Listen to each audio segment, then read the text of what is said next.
your brain initially will go, this is the most ridiculous thing I've ever done.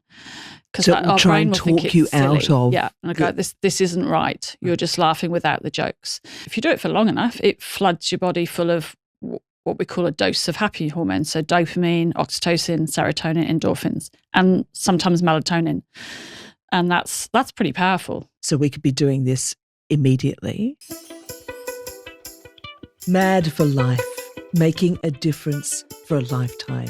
Join me, Jill Hicks, as I take us on a quest to learn, to grow, to understand more about ourselves and how we can be the healthiest version and be able to do all the things we want to do for a lifetime. I'll be talking to the scientists, the thinkers, the doctors, the doers, the practitioners, the people that are leading the way in the areas that can improve our health, from our mind health to our body, to our soul, to how we contribute to the world. I'm really excited. This is 20 years in the making for me. Mad for Life, making a difference for a lifetime. Annie Harvey, thank you for joining us at MAD. As you know, we explore health through the 7 pillars, and the first pillar being mind health. And when I thought about mind health, and of course you were top of that list of someone to speak to that is a bringer of joy. And then I thought, well, if you're bringing joy to the mind, that must have an implication to the body. So I therefore see you as someone who has such an impact and makes such a difference to both our mind health and our body health. You, of course, are a wellbeing educator, specialising in neuroscience, brain health, coaching and education. But I think the one part of your title that's really got to me that I love is that you're a gelotologist. Can you expand? What is a gelotologist, Annie? Gelotologist. If not many people guess what this means unless you speak Greek. Okay. It actually comes from the Greek word gelo. And I am one of a few in the world that study the power of laughter on our emotional, mental and physical health. So laughter, therefore, isn't just, a funny business. It's the implications are serious. Yeah. So you've studied this. Can you tell me a little bit about what led you to be a gelotologist? And did you even know what a gelotologist was before you went into this? No, but I did always want an ology. So I have You wanted an ology. And I haven't had to study to do a PhD for it, which is pretty cool. Yeah. It's actually comes from laughter yoga, the world of laughter yoga, which I experienced for the first time in 2017. The year my mum passed, and I was taken over to Melbourne by a friend to see the Dalai Lama speak, His Holiness the Dalai Lama, which was very exciting. And I was asked at lunchtime to try out this thing called laughter yoga. And I remember saying, I don't have my lycra or a yoga mat or anything.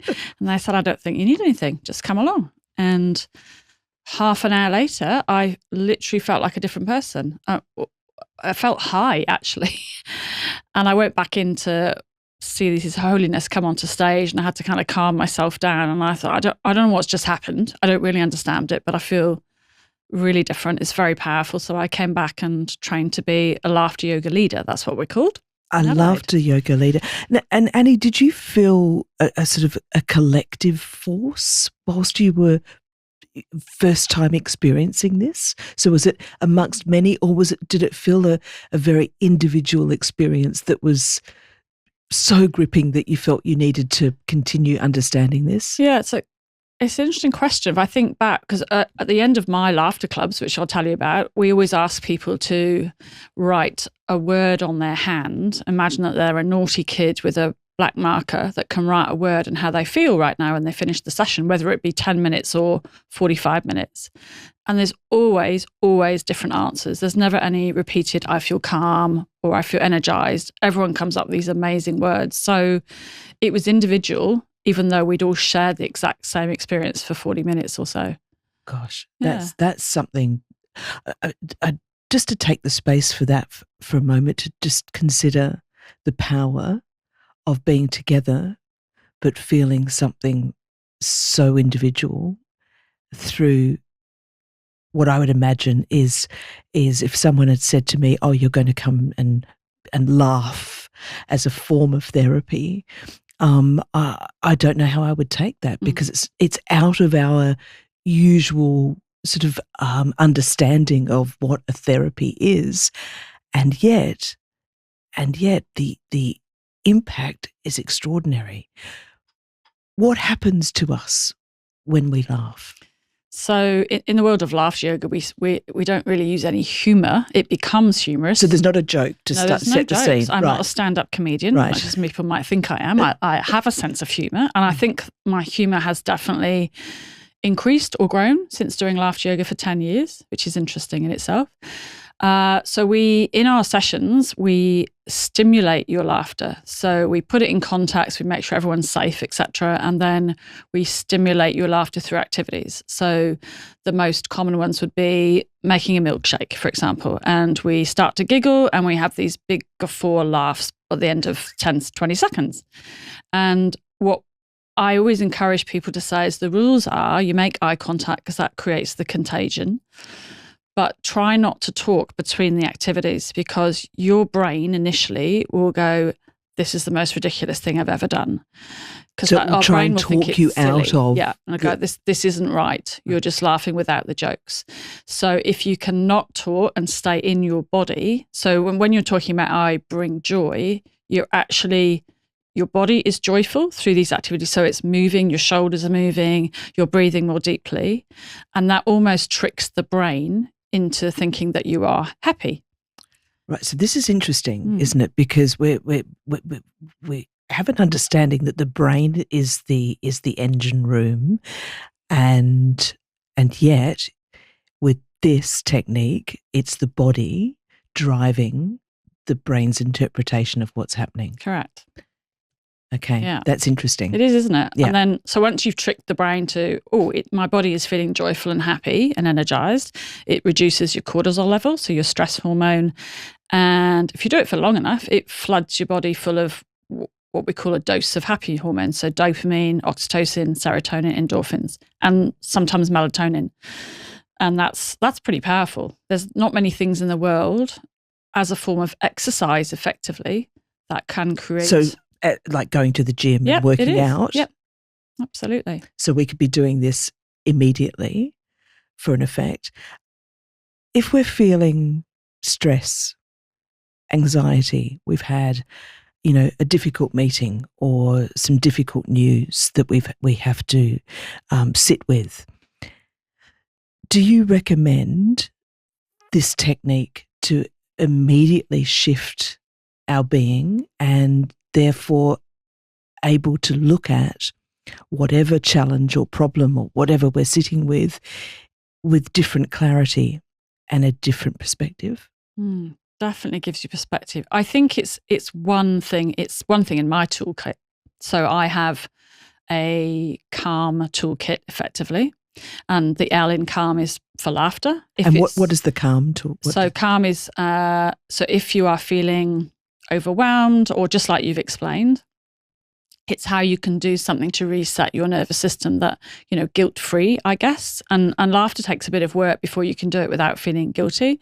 Because if you've had bad news, it's a very bizarre the least thing. thing you want to do is laugh. Yeah, but I actually did that. The day my mum passed, I actually ran my normal laughter yoga club. And I knew, Annie. A, she would have wanted it, and B, it was going to make me feel amazing at the end of it. So the calm toolkit is compassion. So that is around how you turn kindness towards yourself before you can be compassionate for others. And that might be, and it's not an easy thing, but that might be putting your warm hand over your heart and saying, this is hard right now, or I'm doing the best I can, which is what words you'd send to a best friend if they asked you. The A is appreciation or gratitude, and that might be what's one thing that's gone well today? So it's not a massive gratitude journal. And then we have the laughter, which I can demonstrate, and then mindfulness. And, the mindfulness for me is, I love the fact that we share something in common, that you wrote the foreword for my book. And that is really 30 ways on learning how to anchor yourself in a moment without meditation, because sitting still meditation is not for everybody, but mindfulness is a life skill that everyone can learn. So laughter is really mindfulness in motion. If you're out of your head and in your body, you can't actually have a ruminating, worrying thought that we normally have if you're moving around and laughing. It sort of resonates so deeply with me of this sense of a hierarchy of value where we're placing ourselves at the top of that chain of value, and how we proceed with our lives, how we see ourselves within our lives. I'm continuously writing about, talking about, and even reminding myself, that the greatest relationship we will ever have in our lives is the one with ourselves. We will be with ourselves right throughout the entirety of our time here. And so that relationship deserves investment, doesn't it? And it deserves the time to be. And as you beautifully said, to recognize and to congratulate, and to perhaps not overhype, because I love having the truthful relationship with myself where I can say, yeah, that was okay, but you can push that a little bit further, Jill. You can just move that on. So relationship with self. And I'm wondering, Annie, whether you feel that some of this technique can help us reintroduce ourselves to ourselves. Yeah. I love what you said about investment. And I know that I think we're all investing in ourselves more than we did maybe 30, 40 years ago. But many people still believe that it's not for them. It's almost woo-woo, even if they're not even going to listen to what they might be, how they might be understanding themselves. So it's as you say, it's the longest relationship that we have in life is with ourselves. So why wouldn't we invest? But I think in the fast-paced world that we live, there are people want quick fixes, and I've become known for giving people those quick fixes, I guess. I don't even like saying that out loud, but it's, and it's made you laugh. See, that's just reset your nervous system already. And I didn't even say anything funny. Yeah. So they are a start, I think, if people can notice a difference, particularly with laughter, more so than when I teach mindfulness, that they come in quite, like I ran a laughter club a couple of weeks ago, and people brought their neighbour, because it's a free club, so you can bring people along. But when you say, come on, I'm coming to go and laugh for an hour. What, is Annie a comedian? No, we're just going to stand in a circle and laugh. Okay. It just sounds really weird. It does. And people walk in and they're pretty trepidatious, I guess. And at the end of it, I always go to the newbies and I say, you don't have to share, but what's the word you're going to write on your hand? And, light and life-changing we've had recently from 40 minutes of laughing. There's something I was thinking about just last week of when you can see the lines in people's faces, and that tells you of I guess their approach, of whether it's completely a joyous approach, whether they've spent years laughing because of all the lovely smile lines and the lines around their eyes, or if they've approached life with a different sensibility than that. And so I love looking at people's faces to see I guess, how they wear their joy. And that you instantly smile when you see a smiley type person. But you've spent years really crafting all of this into quite a serious offer for people that really, I think, can shift not only individuals, but we're looking at businesses, at cultures. I think I love particularly the idea of things where we don't need to have a language, that this is our language. This is our connection. This is our way of reminding each other of this beautiful magic that is being a human being. But the FUN formula is something I'd love you to share with us a little bit of how you've arrived at the FUN formula and how we can take something away with that as well. So this has come from, me doing the work. I think most of this stuff does for many of us. Me doing the work for 15, 18 years once I left school teaching. And not so much building my self-esteem, but building my confidence in different areas of my life. So when I was trained to be a teacher, they talked about, this is 70s psychology, social psychology, Albert Bandura's sources to raise your self-efficacy. And self-efficacy is a big piece of why people burn out or lack of efficacy. But no one knows what it means. We talked about efficacy of vaccinations during COVID, but it's not in our everyday language. And it effectively means that the belief in your confidence to, if you put the work in, using skills and perseverance, that you can be successful in something. And you have different areas of efficacy or belief in parts of your life. So for example, I have really high efficacy around never burning out again because you know what that feels like. I know what it feels like. I have the tools, but most importantly, I know I can put those tools into practice every single day rather than wait until I've in a heap and need it. So that's high efficacy. So that's preventative in a way? Yeah, absolutely. Yeah. It wasn't when I first learned it, but it is now. But I have low efficacy levels still about putting in a good tax return this year. Okay. So, and there's a story behind why I have low efficacy levels or low confidence around that. So I'm constantly, as a business owner, trying to raise that efficacy level. So the FUN formula is the 1970s social psychology repackaged for the modern life, modern workplace, modern women, whatever. And is it an acronym? It's an acronym and it's 3 letters because it's easy to remember. Yeah. Okay. So the first one is FUEL, and I've kind of been a bit of a rebel and mixed up the order of what they did in the 70s. And FUEL is around your physiological state, resetting that before you do anything else. And I truly believe you can't move forward with your goal setting and your values and your strengths and your leadership skills, etc., without knowing how to change your state quickly. So that's FUEL. And also educating people around actually what stress is and what creates stress and perception, all that kind of thing. That's a really important education. I'll always be an educator and a teacher. And that's where I put the laughter. So it's a slice of FUEL, I guess.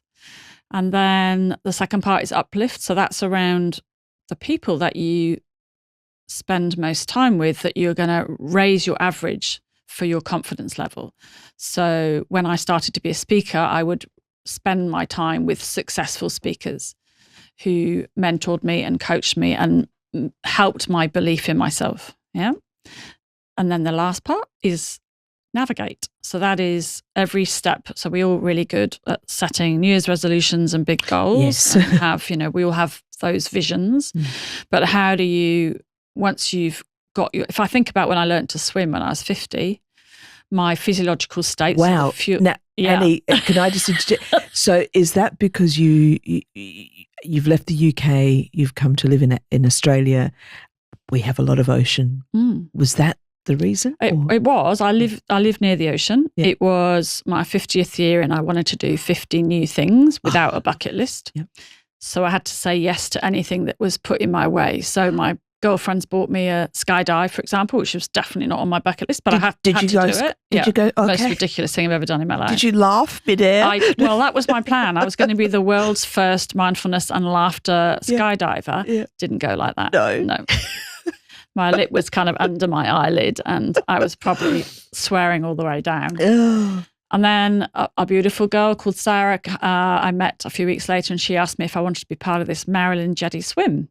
And I love dressing up. So it's like you dress up as Marilyn Monroe and you raise money for Cancer Council. Great.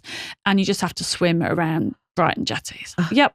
Went home, told my husband, and he said, "That's beautiful, darling, but you can't actually swim, can you?" And I was so excited about the whole event, I'd kind of forgotten that minor detail. Yeah, minor detail. Yeah. So I decided this is ridiculous. I live near the ocean. I'm 50. I need to know how to swim. Wow. But had really low efficacy levels because I couldn't really swim. My parents wouldn't let me go near any form of water when I was growing up. Small little fountains, anything. Don't go near. They had their reasons for that fear, but I obviously inherited it. So I bought a book on Amazon, basically, and went to a swimming pool that had really shallow water and had to know how to calm my physical state because my brain was going. So all of your learning yeah, had come into play for this. Yeah, absolutely. To enable you to I didn't know that at the time. And to approach it with lack of fear. Because that's the hard bit, isn't it? It's overcoming fear, and as we know, the greatest antidote to fear is being confident. Yeah, but it's getting the confidence. Yeah. So it was around that physiological state first, calming that fear mode in my head, I guess, and really tiny steps. So that's kind of the navigate part of I will swim to that wall 3 times a week. I will stick my face in the water for 10 seconds each day in a washing up bowl in my garden. That's how it all started, with ping pong balls and stuff. And also having the right people around. So most of my friends in their 50s say, "Why are you bothering now? Just dress up as Marilyn. You don't have to swim." So I was found some people that swim and came and swam with me.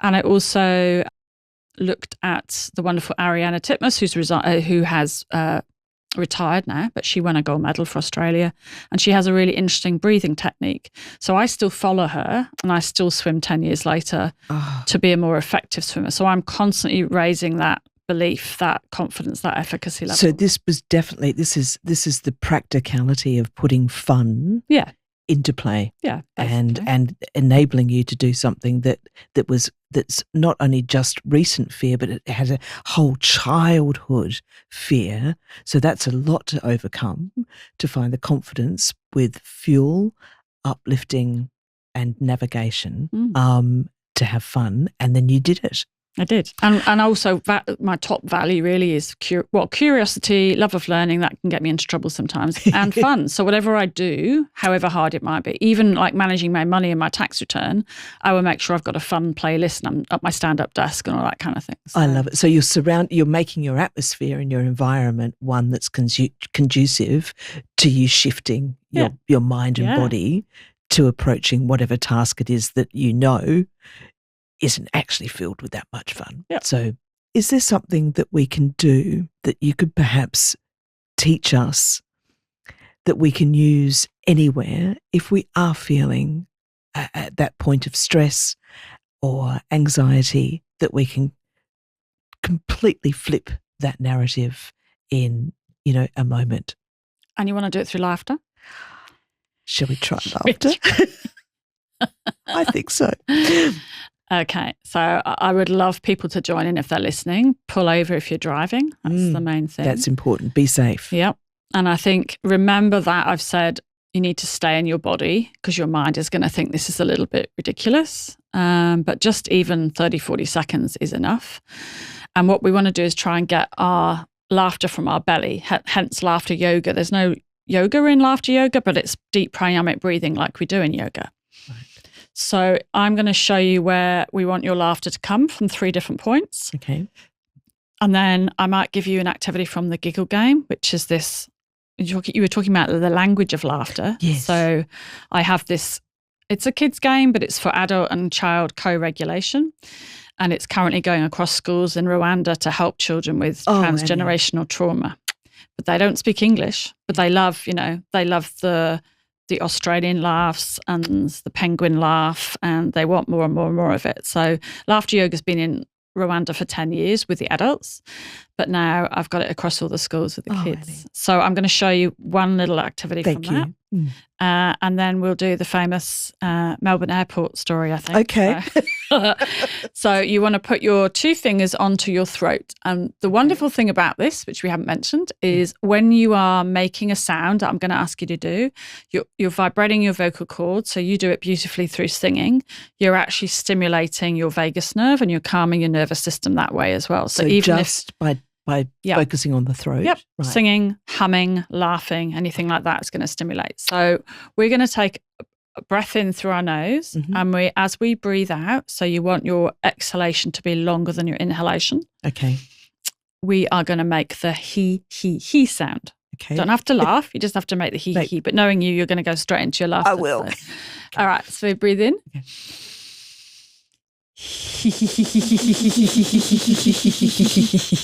I can feel that wobbling on my throat. Feel it wobbling. Yeah. All right. Wow. Excellent. Now put your hand on your chest. Yep. And we're going to make the ha sound. And the wider your mouth, the more oxygen we can take in, which is what we want. Breathe in. Take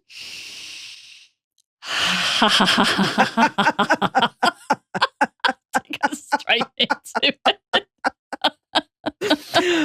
Excellent. And now, beautiful Jill voice, we want your belly breathing. So we're going to make the ho, ho, ho sound. So Santa is around at some point, whoever's listening, whenever they're listening to this. Yeah. And it's the ho, ho, ho sound. Breathe in.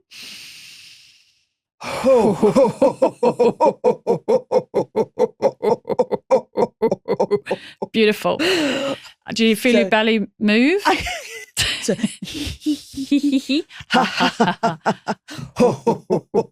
All right, beautiful. Now you know how to do that. We're going to do it backwards, which is one of the children's favourite laugh in the giggle game is the volcano laugh. Okay. So we're going to start ho, ho, ho, and we're going to move up ha, ha, ha. We're going to move up he, he, he. And then we are going to throw our arms in the air and laugh out loud. Okay.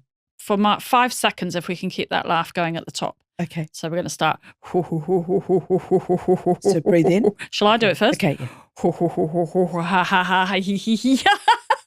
That's good. Let's try. Okay.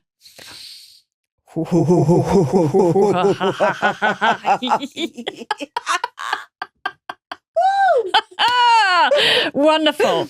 That is the volcano laugh. Now that is a little tricky to do if you're out in public, obviously. Yes.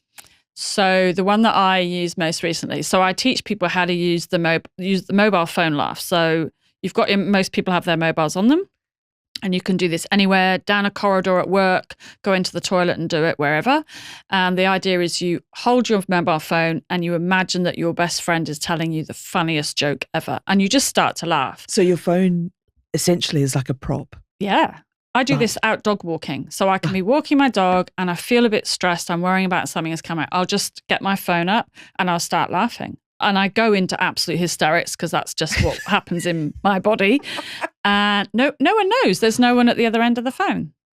So when I went to Melbourne Airport a couple of weeks ago and someone in my beautiful suit to do a keynote and someone came up and said, "Excuse me, madam, you've got toilet paper stuck to your foot." Oh, no. And what our brain does, or what my brain did, is I'm not worthy of being a speaker. That instantly you go into catastrophe. I might as well just get back on the flight and go back to Adelaide.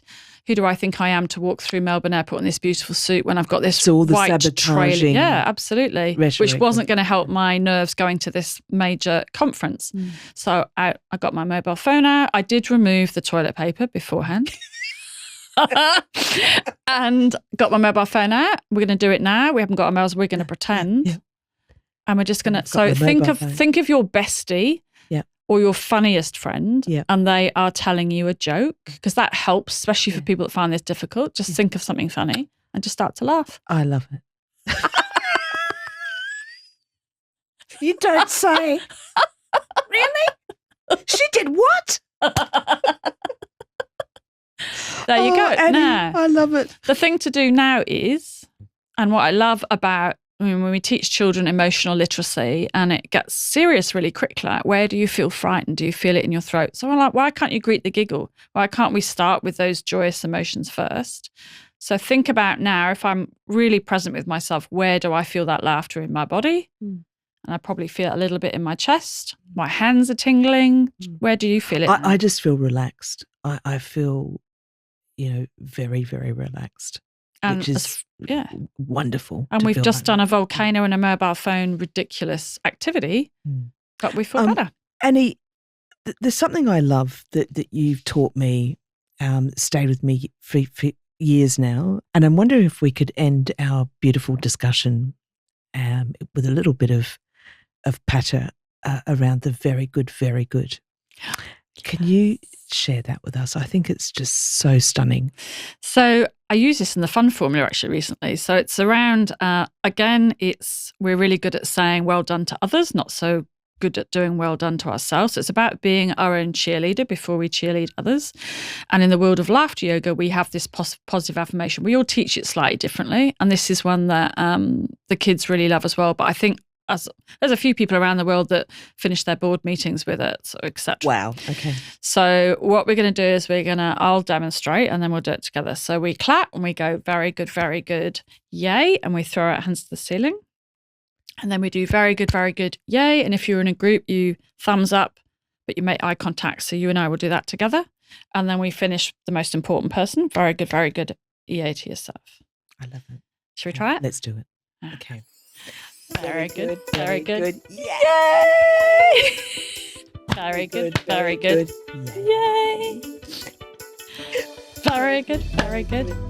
Yay! Thank you. Thank you for your madness. I hope this conversation has helped you in your commitment to being mad for life, to making a difference for a lifetime. If you'd like to know more, please join us on our website, mad4.life. Until next time, I'm Jill Hicks. Stay mad.